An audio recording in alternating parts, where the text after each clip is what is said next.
Hey everyone, welcome back to Bitcoin is Hard. You're listening to episode 41 and wanted to hit something right off the top. If you're listening to the show and you love this show, please do us a giant favor. If you're watching on YouTube, like, comment, and subscribe. And if you're listening on Apple or Spotify, please leave the podcast a review, ideally a 5-star review, but be honest and tell us what you like about the podcast. It helps us so much on YouTube, Spotify, and Apple to get the message about Bitcoin and personal finance out there more. For episode 41, we have a mashup for you of 5 financial advisors that we've talked to that are orange pilled themselves, and we hope you enjoy it. Bitcoiners typically hate financial planners, and financial planners think that Bitcoiners are insane. Yet I'm here in both worlds, all in. I get crucified on a daily basis by financial planners, and then I go on Twitter and I just get beat up. You know, everyone's posting like, I don't need a financial planner. Satoshi Nakamoto's my financial planner. Planners are trash. I'm like, oh, hey. Finally, I feel like the two worlds that I've always lived in, which is the Bitcoin world and also the financial planning world, are coming together and really creating this nice experience for clients to have where they know coming in that they're going to talk about Bitcoin with me, which is kind of nice. You see a lot in sort of the traditional financial planning space that's specifically geared for this idea of like helping retirees feel comfy in retirement. Is sort of like they call it the Monte Carlo simulator, where you plug some numbers into the financial calculator and you try to make sure that your Monte Carlo simulation will say that you can have a comfortable 30-year retirement. Mm-hmm. And for me, like, that's just too pie in the sky. I don't necessarily want to speculate on what the Monte Carlo says my life will look like in 30 years. Like, I want to level up like right now. I want to see you have liquidity. I want to see you have retirement, meaning like assets in retirement accounts. I want to see you have business interests, and I want to see you have real estate. This is a savings technology that allows you to take money that you work really hard for when you're spending time away from your family and hobbies and things that maybe you'd prefer doing, even if you love your job, right? You can save it and store it somewhere. So I use the analogy a lot of times of a battery. If you're trying to charge a battery, but it's always draining, really hard to kind of finish the job that you're maybe doing outside. If you plug in that battery and it charges really fast, it makes it a lot easier. When you save into US dollars, you are having a battery that's always leaking. When you save into Bitcoin, you have a battery that's staying fully charged. That's the way that I look at it. And that's the way we've kind of bridged the gap and start having those conversations. You as a client, you're just like everybody else. You're working, you need to save for retirement. You need to put these assets away. You have to invest your money. You have to put your money and risk on assets in order to outpace the rate of inflation. In a hyper Bitcoinized world, when you have a currency that is hard capped, you no longer have to worry about that inflation anymore. And so money that you keep in the bank or Bitcoin that you keep in your cold storage can actually appreciate over time. What the government has done, right, and really the globe by adopting a Keynesian standard is that they said, okay, there's going to be inflation and we're going to put this inflation in the economy so that it grows. And so thereby you go out and you spend your money as quickly as possible. And not only do you spend your money as quickly as possible, but you also invest your money as quickly as possible, right? Because if you don't, then your money is rapidly depleting. So we don't want anybody with money in their mattresses, right? We don't want people hiding stuff from us. We want them either putting it to work in some sort of productive way, quote unquote, that like the government thinks is productive, right? Or that you're going to go and spend it. And so what Bitcoin does, right, is it removes that. It kind of gives you more ownership of your money and says, okay, slow down. It doesn't have to be so fast, right? You can decide what you're going to spend your money on. You can decide when you're going to invest. You're going to decide whether or not it's even a good idea for you to invest. And for most people, the answer to that question is probably no. If we had a money that actually held value, you wouldn't have to speculate on hitting a goal in 3 years. Like for instance, so like where I live, I'm in Texas, right between San Antonio and Austin. And I think in the last year, we've bought our house right at 2 years, and it's almost it's probably appreciated by about 85% in 2 years. That's stupid. Like in the last year, it's appreciated by like 42%. If you didn't own a house, then it just became 42% more difficult for you to buy one. Okay. Trust me, I have 3 little kids. My house is not 42% better now. Like it's probably about 40% worse after like just getting beat the junk out of by my kids, that's frustrating. So that's one way Bitcoin can change things. If we have a stable currency that doesn't allow for this crazy amount of inflation, you can't say that that's just because more people are moving to Texas. I know it's part of it, but a lot of it has to do with manipulation of the dollar and assets and institutions going out and scooping up single family houses. Like houses are no longer homes or investments, which is nuts. And that goes back to like the problem with money and how it's a broken system. So if you were to fix the money, then one, like again, houses are homes again, they're not investments. So that's fantastic. But also again, the speculation side of things. If you're going to buy a house in 3 years right now, you have to think, well, if I need $50,000 for a down payment and I can afford to save, or I need $45,000 in 3 years and I can afford to save $45,000. That's it in the next 3 years. So the question is, do you only save the $45,000, but then you're not gonna be able to buy the house? So you have to invest it. Well, you could take higher risk to try to keep up in pace with the inflation of the houses, so you can still buy your house. But then there's also the question of what if I'm able to save $45,000, but the way I invest it, it goes down, and when I'm ready to buy a house, it's suddenly only worth $40,000. I only have $40,000, so now I'm even further away from buying a house. You have to speculate. Then you have to build a diverse portfolio. That's where you typically you'd buy stocks and bonds to make sure that you're having some upside potential, but hedging your volatility because it's short term. And my gosh, there shouldn't be a gym out there that has to be paid to answer that question. That shouldn't be that hard. I want to buy a house in 3 years. Cool. You need 45 grand, save 45 grand. Like, should be that easy, but it's definitely not. Like, those short midterm types of savings goals are actually the hardest because of the unknowns. Like, and everything's even more predictable now. Used to, you could look and say like, all right, here's a reasonable expectation of what the market and the economy is going to do. Now all reason's out the window. I'm not just trying to speculate and make rational assumptions on investing. I'm also like trying to play a role of what card is the Fed going to pull out of their back pocket and like mess everything up again. What's your unit of account? And when you start to look at Bitcoin as a unit of account, there is something that happens where the blinder falls off and you can't unsee it. And you're like, wow, why would I ever go back to something else? And if I can make this work in this way to hold and spend and live on Bitcoin, why would I change that? And there is no good answer. And I get, and I just had there's a really terrible article. I'm not even going to mention who wrote it. And I had a rebuttal on Twitter just yesterday. And what you get back is, well, I would want a currency that is not so volatile, not pushing back on any of the things that were put out there. And I think that's the hard thing as times as a Bitcoin. And I've seen that is like, it's 10x harder to refute the BS and the narratives that are just wrong and that are lazy and that haven't put in the work versus just being able to trot out things that have been, beaten to death and solved and said, hey, there's actually a solution here. But yeah, people are going to figure it out. People want to hold better money and capital will go to where it's treated best. At the end of the day, if you think the US dollar is going to be better than Bitcoin, good luck. Someone's like, hey, I want to buy Bitcoin. How do you tell them to buy Bitcoin? I used to use Swan. I love the education side of things. But now I primarily we're going to look at Strike. It's so easy. And obviously the fees there are fantastic. So go ahead. Like, hey, let's go ahead and buy Bitcoin. Perfect. Download this app. And let's talk. Then once you have it, like, okay, let's talk wallets. And if we're going to look at Cold Card, or if we're going to go at multi-sig, or just going to Trezor for a bit, or whatever that looks like. Technically, like when we're doing this in my tool, I do count Bitcoin as liquidity. And then we talk about like what Bitcoin buckets do we have. And so, I think it's like me personally, I have my long-term cold storage. I have like maybe my medium term Bitcoin, which might be like with a trust company. And then I have my Lightning wallet, which is like more of my checking account. And so I do count it as that, but within liquidity too, then the conversation is how much fiat should we have? And then that's a conversation in and of itself. So when you zoom inside of liquidity, there's even more sort of planning to do inside of that. But the way that I look at it is, okay, what's the allocation that we want? What percentage? What makes sense?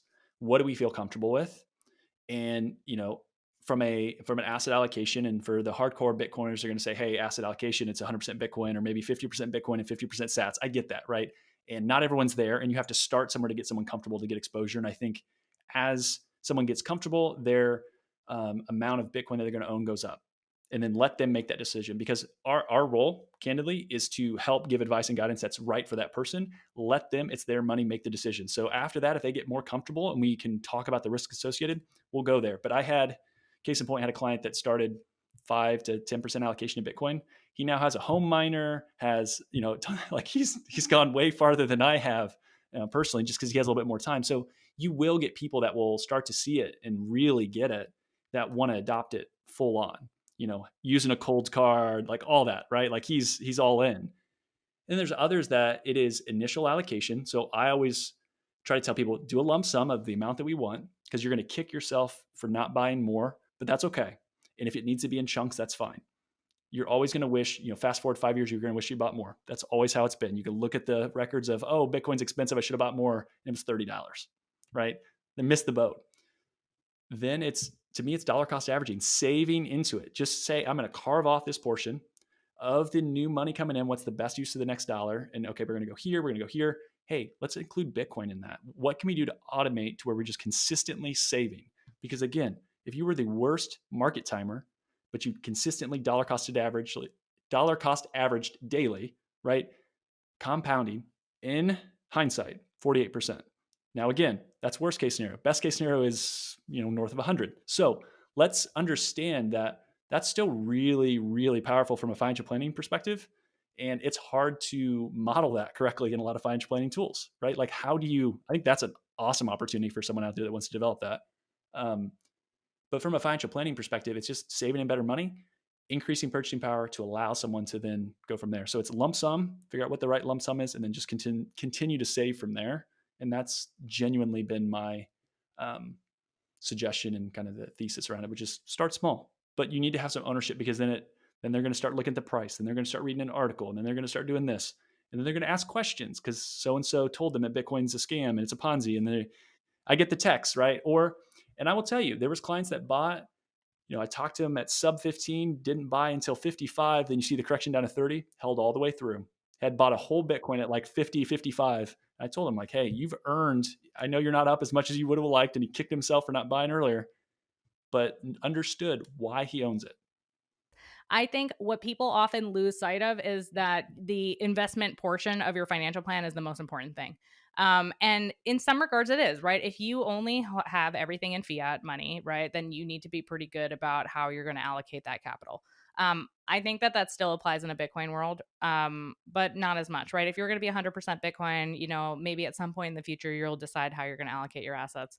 But this, like, if you're living in this Bitcoin world, right, you've removed all the noise already. You're doing exactly what I'm talking about in the tweet, which is we've removed the investment part of it. And now we're focused on all the other aspects of your financial plan, which are important, right? Which is maintaining a cash flow surplus, planning for large expenses, potentially starting a business, doing some sort of activism, making sure you have a retirement plan in place, making sure you have estate planning in place, making sure that you're provided for if you do become diminished in some capacity, right? Making sure that you have that the next generation is available for you to be taken care of. Or if it's not the next generation, like who is going to be that person that takes care of you later on in your life, right? All of these other parts of financial planning, they don't go away.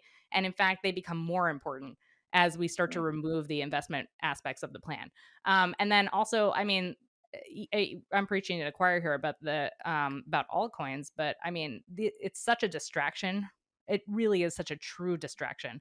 I would much rather see people if they're gonna go down the S-coin path. I'd much rather see people just buy the S&P 500 if they're not going to buy Bitcoin, right? Than go down that path where they're literally investing in scam upon scam with people who are over promising, under delivering, and have so much marketing that it looks so shiny and glistening and bright, but it really is. I mean, it really is a deep dark hole where your money is going to go in and never come back out.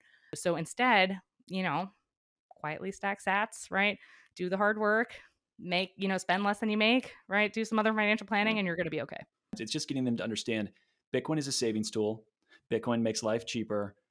Hey, let's look at if you timed it awful and you dollar cost average, what's your compound annual growth rate? It's like, that's really impressive. If you had the worst timing luck in the world, and like stuff like that to just help give examples, which again, just to kind of CYA, since I am a financial advisor, right? Like past performance is not going to guarantee future results, but look at the network effects and the adoption that's happening. And you start to unlock all these things and you look at it across the world. A stat that I give a lot, 12 million millionaires in the United States. If all 21 million Bitcoin were available, that's 1.75 Bitcoin per person.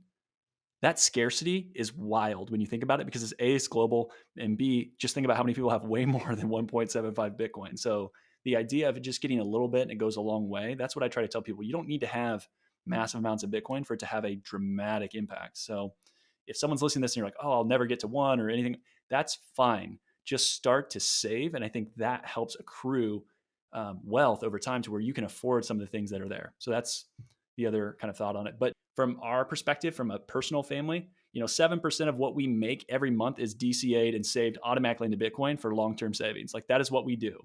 I converted my entire, almost, I would say 99% of the Roth IRA I had into Bitcoin in early 2020. So that's worked out well. But for me, that was something that I saw as this makes sense. And if I have an asset that I believe is going to continue to grow, how can I take that and then make it into something that is going to be tax-free in the future? And to me, that made a ton of sense to align owning some of that Bitcoin, and it is self-custodied. So for those that are wondering, you can do that. I think that's super important. You don't have to trust a third party. You can hold your own keys. So that's awesome. And then we bought a house in July. I did not sell any Bitcoin for that, but I did use a little bit of a collateralized loan to help make that happen. And I've used a collateralized loan for business capital injections into our own business. So to give you an idea, like that's the way that I've tried to live on Bitcoin at the moment. Like I have really come around to the concept of debt. The concept of debt has been totally flipped on its head when you have Bitcoin and you have interest rates at an all-time low, debt out the wazoo for personal and corporate and government.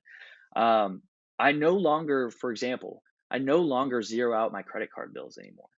I make sure I don't have to pay interest on them, but I'm no longer worried about zeroing them out. I was going to pay off my car last year. Like when Bitcoin got to 60,000, I thought about selling off to pay off the car. And then you do the math. You're like, why would I pay off a 3.5% loan if Bitcoin's going to continue to appreciate 100%, 200% a year? Like it just doesn't make any sense. And so paying off the bills is still important, but it's something that I put a lot less stress on lately. So I have my automatic Bitcoin buys going. So that happens no matter what. Then I have pay your bills. Then I have buy more Bitcoin. I want to have fun. I have stuff that I have to pay for. I want to go on, I want to go travel and things like that. But I'm largely saving for that in Bitcoin. The idea of using Strike and Bitrefill is like mind blowing. And if you know what I'm talking about, you're smiling. If you don't, you're probably like, what the heck is this? So what you can do is you can use Strike and take dollars and pay via Lightning on Bitrefill for, gift cards. So case in point, in Indiana, which is where I'm from, I can go and use Strike and buy a Kroger gift card to go get our groceries and get 6% back. When I get that cash back, I can convert it instantly into Bitcoin. So I get 6% back on my Bitcoin instantly. I think the Fold card is another awesome example of being able to live on that and have less dollars. So part of my paycheck goes directly into Fold and I run as many bills as I can through there. Again, get sats back. Lolly is another awesome example if you're going to travel. So for me with work travel, if I'm going to book it, use Lolly, book the travel, earn Bitcoin back. There's tons of ways to start to live and think about seeing those rewards. One of my optimistic views of the future is how everyone leaning into these Bitcoin tools right now and continuing to use them, and Bitcoiners becoming more and more creative of the financial services that are available within the current framework is just going to continue to put more and more kind of pressure on the system to have to change. I define hyper Bitcoinization as a world where Bitcoin is the money. Plain and simple. We're transacting for everyday items in Bitcoin. People are using Bitcoin as their store of value. They're using the potential appreciation as their opportunity cost. You're not buying fidget spinners from Amazon. Spending is a lot more important to people and trying to minimize that spending. I also see a world a lot different in terms of taxes. I think that the federal government's power to tax income will decrease substantially, but that's really hard to predict. So I kind of wanted to keep it out of that article, and going along with state and local taxes too. But yeah, that's pretty much how I see a hyper Bitcoinized world as, just plain and simple. Bitcoin is the money, and then everything else trickles down from there. Yeah. And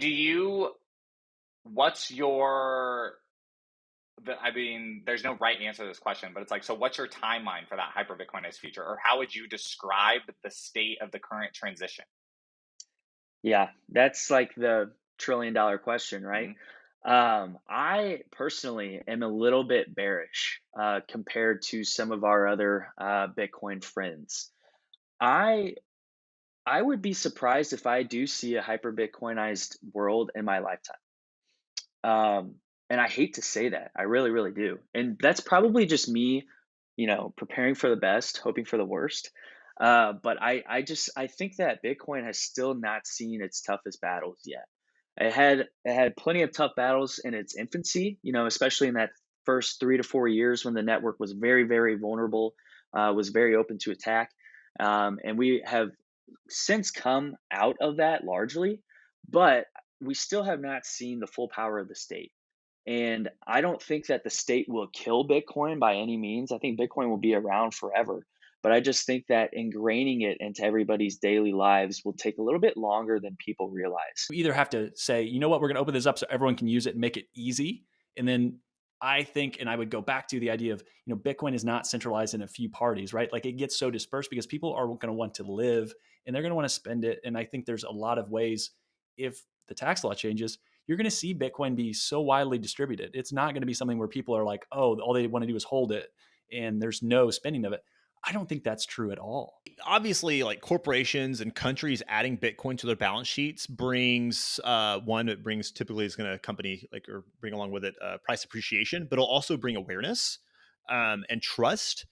But I personally think the means of mass adoption and hyper Bitcoinization will be through things like this. And let's step back, like how this applies to me, and this will phase into where we're at right this moment. So the reason I thought about this was like, I don't know, I was thinking about if we see a place of hyperinflation, and maybe not hyperinflation if you only look at US dollars, but hyperinflation of US dollars compared to Bitcoin. Well, like a lot of my clients pay me a flat fee. Let's say a client pays me $500 a month flat fee. They sign a year, or my contracts are monthly. But anyways, let's say they pay me $500 a month and we revisit that in a year. Well, let's say if during that year time, there's hyperinflation.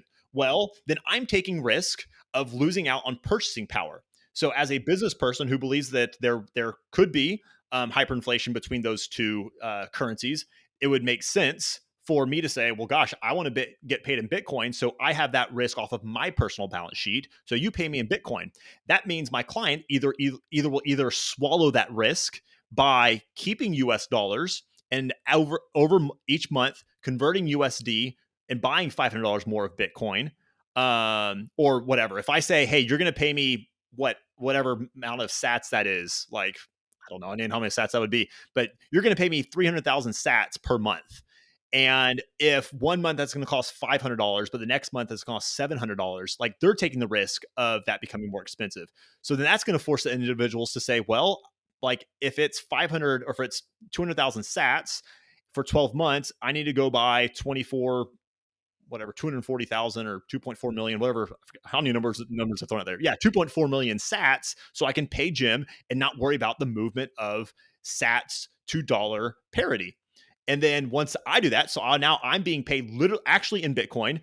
I'm forcing people to buy Bitcoin. And if you see people actually starting to do that, then all of a sudden people are going to buy Bitcoin. And that will bring awareness to like, wow, there actually is this massive price and value disparity between these two. This one's going up in value. This one's going down in value. I'd rather own the one that's going up. People will become awakened and aware of this and want to actually adopt a Bitcoin standard for themselves, not only for having to pay Jim or whatever business, but for their own life, even if that means that they're going down to Kroger, they can convert their appreciated Bitcoin back to USD. They just got their groceries for cheaper because they're on the other side of this hyperinflation. Like this, if I had to draw it out, I think that's how we're going to see hyper Bitcoinization is by small businesses adopting an actual Bitcoin payment system, not USD converted Bitcoin, but actually Bitcoin. I don't know if I'm even allowed to do that, if I'll get in trouble for saying these things, but like, that would be that to me, I see as a big risk for my business, and I would personally want to adopt that. I don't see this being a smooth transition. The early adopters, it's fun to think about. Like all of us who are probably listening to this, like you're early. So for us, it's like, wow, I'm going to be super rich. But for a lot of people, it's going to be very painful. And you have to consider that. And that's what inspires me to go out and like try to talk to people. Some people are like, oh, you're just trying to get more people in because that'll help you build up this Ponzi scheme. You have to have new people to boost it up. It's like, no, I'm trying to get you in because I'm trying to help you recognize that you're on the Titanic and I'm desperately trying to pull you on a lifeboat with me. I care about you. We've kind of been on this kick on the podcast of talking about these two things of just like the appreciation of an investment that you've made versus like cash flow, and whether that cash flow is from your job or from a business that you own or from an asset that you own. Talk more to just that concept of like having a cash flow surplus. Yeah, so it starts with earning money, right? And I think that this kind of ties in really well with Bitcoin, right? Because Bitcoin gives you the freedom to earn, the freedom to hold your money, and then the freedom to spend it on something. So cash flow management starts with earning. And you need to figure out a way to earn money, or, figure out a way to get somebody to give it to you in some capacity, right? We can argue about whether or not you have to work to do that, but let's assume that you're going to work to do that, right? So earning involves, right, finding a job that you find pleasing, finding a job that gives you purpose, finding a job that you'll want to do for a long period of time, presumably, or a career path that gives you meaning and value that you'll want to do for a long period of time, and then negotiating along the way to make sure that your income is increasing proportionately, like with the work that you're doing, right? And how you're improving along the way. So I would say that like people often don't look at that side of financial planning or really cash flow management in general. It's like, okay, how can I increase my income, right? Like that's such an easier way than saying, okay, how can I cut every single expense that I have? How do I start selling everything in my home so I can go buy Bitcoin, right? Some of those decisions are a little bit harder to make than just being like, okay, like I'm really good at XYZ thing. Why don't I go out and get that? And then when I prove that I'm really good at it, ask for a raise. Everyone knows that it's important to be greedy when others are fearful. But what's challenging about that is right when we know we're supposed to be greedy, a lot of times that where it might become the hardest time to do that because, as a young person, the most important thing that I can do to build wealth for me and my family is to increase my income, even right now. And that's probably true for anyone that's under like 60, probably. Just increase your income. But it can be hard to do that in a recession because that's when the layoffs happen. So, which comes to like a thing that we've been covering on this podcast of just the difference between investing in something that something that appreciates or something that cash flows. And it's like, I'm just like way more interested in like cash flow right now. And even if that means W-2 salary, owning an investment that pays you, Bitcoin mining, like I'm open to the spectrum of those things. That's more interesting to me than appreciation right now because that feels more recession proof and more like leveling up to me.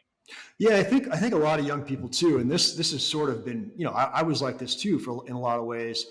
They sort of just settle and they're not like curious enough to think about what else is possible. And so sometimes like there's just young people, they're just earning an average wage and they're just not even aware that they have these skills or they could learn these things that could, immediately increase their income. What I've seen is that as people get more involved in Bitcoin, right, the material world starts to be a little bit less important because you're now denying yourself all of those things that you used to do during your high time preference days, right? And you're starting to be a little bit less into the material world. And then what does that leave, right? That leaves the spiritual world. So I think it's finding kind of a balance between, okay, yeah, I now have this wealth and I also now have this maybe newfound spirituality. Like, how am I going to combine these two things and give back in a way that's meaningful to me? And I think the most important thing to think about is like, it's not just about you.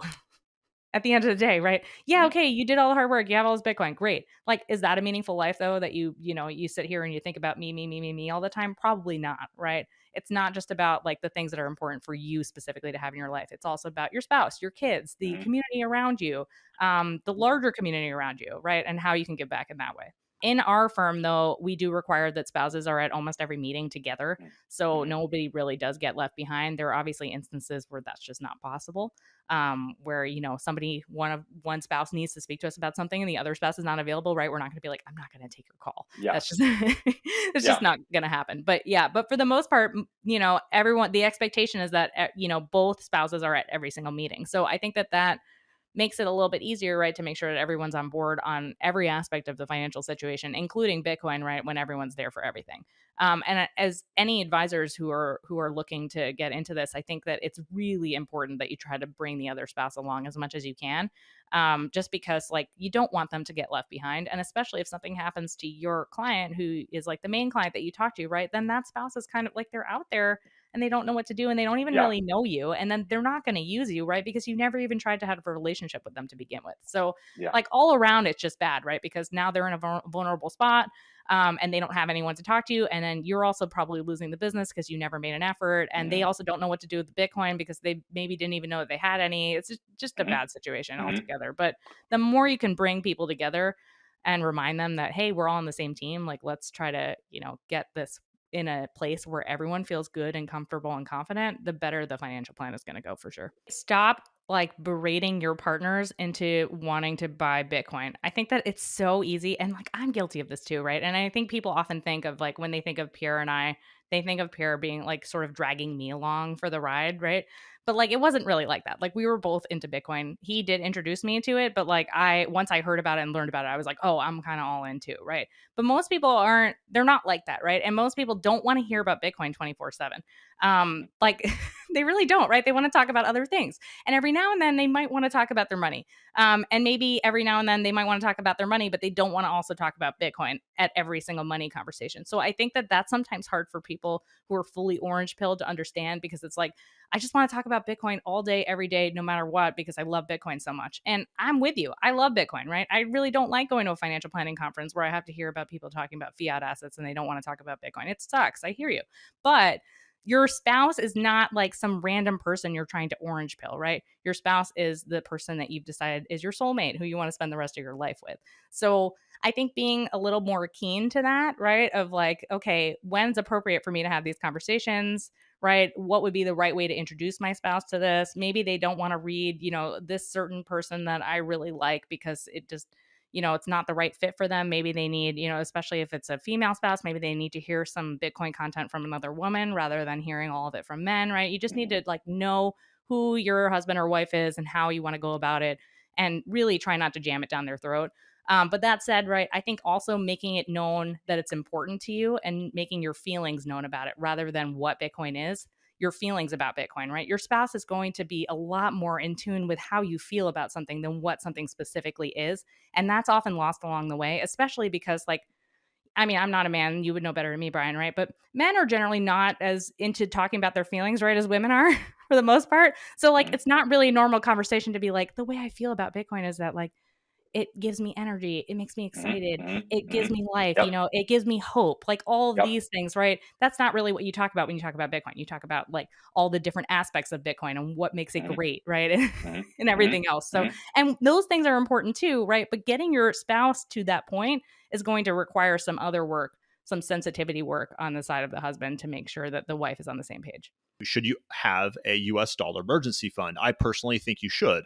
I have emergency fund. My clients have emergency funds. I think that's smart to do. I think you're nuts if you don't have a USD emergency fund, unless you have a big enough stack of Bitcoin or whatever that even if you have a poor sequence of return that you can sell it and you're okay with selling at a down period, then okay, go for it. But if you're like a normal person, like most plebs who are on Twitter, like we talk big game, but I think most of those plebs aren't in a position that, if Bitcoin goes down by 50%, which is a reasonable thing to expect, if it goes down by 50%, they're going to be hunky-dory if they have to sell. That's not most people. So if that's the case, you should probably have some USD. USD is not an emergency fund, is not investment. It is insurance against bad events coinciding with bad sequence of returns.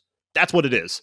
Now, again, if you pull that thread further, when would that no longer be necessary? When could I personally go into a Bitcoin standard? Would be when my bills aren't due in USD, because then I don't have to pay it. If instead it is in sats and my bills, like, buying an iPhone, if Apple said to buy an iPhone, you have to pay in Bitcoin. Well, people are going to want to buy it. And then they see like, well, yesterday this iPhone only costs this many sats, and now it costs more. Like, what the heck's going on?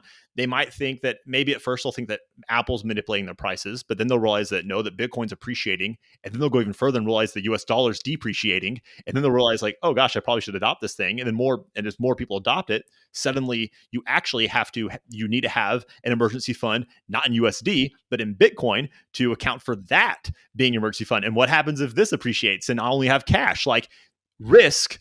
You have to consider what risk is. And right now, just because USD and the volatility of Bitcoin, you have to consider risk of Bitcoin depreciating or of drop in price, coinciding with an event that you need dollars. But then later on, the risk that you might want to get off your plate is, again, not being able to keep up on the Bitcoin standard because you're sitting on cash. So when will that script flip? I have this buddy here in Kansas City. I did a podcast with him. His name is Ryan O'Connor, and Ryan runs a hedge fund. He's a brilliant guy, and he just grew up worshiping Warren Buffett. And the reason why is because Ryan's grandfather in the 1950s was a salesman for IBM, and he met Buffett like in a poker game in Omaha, Nebraska. And long story short, he put his life savings of like $30,000 or something like that in Berkshire Hathaway. His wife thought he was nuts. This was like the 1950s, like the first Buffett partnership. But long story short, over the decades, the O'Connor family became like fabulously wealthy through just, frankly, hodling their Berkshire Hathaway stock over many decades. So that is what I would love for my clients to experience. Because what that did for the O'Connor family is it changed the entire trajectory of the generations there. Ryan, like they had like eight kids, Catholic family, 60 some grandkids. All of the kids had college that was paid for by the appreciation of these shares. And and so it just changed. And now you see young Ryan, who's a guy, he's running a hedge fund because of the profound impact that this lesson had for him. And so, of course, like we could criticize Warren Buffett all day, but I think the lesson still shows is like, this is our version of that, in my mind. Like, this is our version of, being early in something, or, maybe this is Berkshire Hathaway in the 1970s or something. I don't know what it is, but yeah, you get the point. And it could be even a lot bigger than that as well. Like if you think of Bitcoin as being a way to invest in like the internet itself, right? Yeah.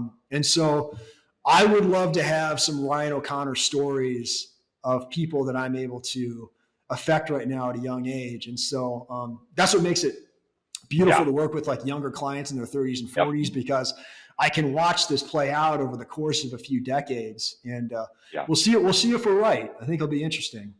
If Bitcoin becomes the currency, then there's implications there. Again, like we talked last week about possibly using it as life insurance. Like if you're buying let's say you're buying a 25-year, $100 million 25-year term policy. And if you think in the next 25 years, $1 million is either going to be worth zero or even worth, average inflation of about 3% per year. If we say that's average inflation, that means every 24 years, the value of a dollar is cut in half based off just the rule of 72. So that means in 24 years, so it's 25, that $1 million policy will really be worth $500,000 at that time. And then if we compare that to Bitcoin, or if at that point we're on Bitcoin standard, then we would assume that it's not actually just worth $500,000. It's worth maybe $100,000, maybe worthless. So that brings up like, well, that'd be really neat to see a life insurance company come out there that you can buy X dollars worth of, and I'm not talking about like dollar backed Bitcoin, but actually, hey, if you die in the next 25 years, your beneficiaries will receive 2 Bitcoin. That would be awesome to see, because then that's like almost buying a futures contract that's dependent on your death in Bitcoin. Like that would be really neat. Do you have any advice on how to find a CPA?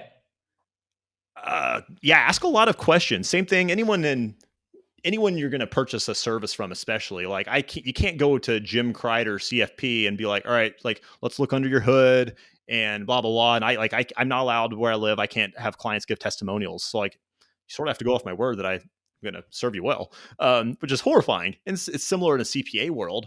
So what you need to do is just ask a lot of questions, interview more than just one. I've talked to way more CPAs than probably most people would want to try to find good ones. So yeah, I just want to really probe them. Like, are you just, you don't want to ask it like this, but really you want to find out, are they only doing tax prep or are they actually doing tax planning? A lot of CPAs out there actually just do tax prep, which is frankly, that's really commoditized. And that's what TurboTax does. You want someone who does tax planning. They look at not just what are you going to pay if we look back retroactively, like they are literally just accounting for what has already happened. Versus a tax planner says, hey, if we do these strategic moves, you will pay less dollars in taxes next year or over the next decade. And that's where I have relationships with CPAs. I do a lot. I love talking tax. I can't guarantee what the investments are going to do, but we can look and say, hey, if you max out this account and do these things, like it's going to save you $8,000 in taxes this year and $40,000 over the next 5 years. That's really fun. And then I've partnered with a lot of CPAs to get the nuts and bolts and actual filing on that. So Bitcoin is about bringing ownership back to the people, to individual people to hold their money and to manage their money and to take care of themselves, right? So as financial planners, I think that we need to stop crossing that line of taking too much off of a client's plate and thinking that it's our job to do everything for them, because at the end of the day, right, they also need to take ownership for their life. And the way that they're going to best get results is by leading them there and giving them the energy to do that, but not going too far that you take that energy and ownership away from them. We all know like how difficult it is to time the market or decide like growth versus value or small cap versus large cap and all that stuff. The good financial advisors are not worried about that. The good financial advisors are focused on the entire financial plan. When you're going to take your Social Security, does it make sense to contribute to an HSA? Like, is your estate mapped out exactly how it needs to be? Are your beneficiaries going to inherit the assets the way you want them to? That's what we do. We do not pick Walmart or Amazon. We pick traditional or Roth. There are really great financial advisors out there, and you just have to kind of do your homework in finding them. Well, I love what I get to do. Again, it's about what the money's there for. It's not about the money itself. And I think, in my opinion, Bitcoin is just superior money. Therefore, it'll help you be able to do more of what's important to you. And that's why I like Bitcoin. Like, I don't care about mutual funds and Bitcoin specifically. I care about people and helping them actually do what's important in their life. So that's why I get excited about this stuff. This is the time to have a really honest look at what maybe the excesses of the prior bull run were that you participated in. So Brian, you mentioned lifestyle inflation. Like, frankly, I probably had that too. Is there any foolish leverage that you took on that now it's time to, honestly say, hey, we should probably do something about that? Can we refinance to a fixed rate? Can we start to sort of shore up our access to liquidity right now? I mean, honestly, that could even be like, go to your bank and just put like a home equity line of credit in place if you've got equity in your home, even if you're not going to use it. I'm not saying you should use it, but you could see a scenario where like the banks are just going to quit lending. These are the sorts of things that it's time to, sort of shore up the cash flow and the balance sheet that you have in your house. And so I think this is the time to do that. It's not the time to, I don't think it's the time to try to like, play catch up. So if it's like, oh, I feel stupid for foaming in at 50 or 60,000. So now I have to like do foolish things to try to catch up. No, I think this is the time to have an honest assessment and like start doing the more conservative ways of acquiring your Bitcoin. Make sure that the idea of having a long time horizon and not looking at this with, hey, I'm here for number go up or get rich quick scheme. Like, that's not what it is. And that's what I tell everyone. I get that you can make a lot. That is not the reason you want this. There's plenty of other great things for it, but yes, it can make life cheaper. Hey all, this is Brian. You can reach me on Twitter at Brain Harrington. Shoot me a DM with any feedback from today's episode. This has been a Choice App production. Bitcoin is becoming centric to personal finance, and we want to help you learn how to better engage with Bitcoin financial services. None of this is financial advice and is for education and entertainment only.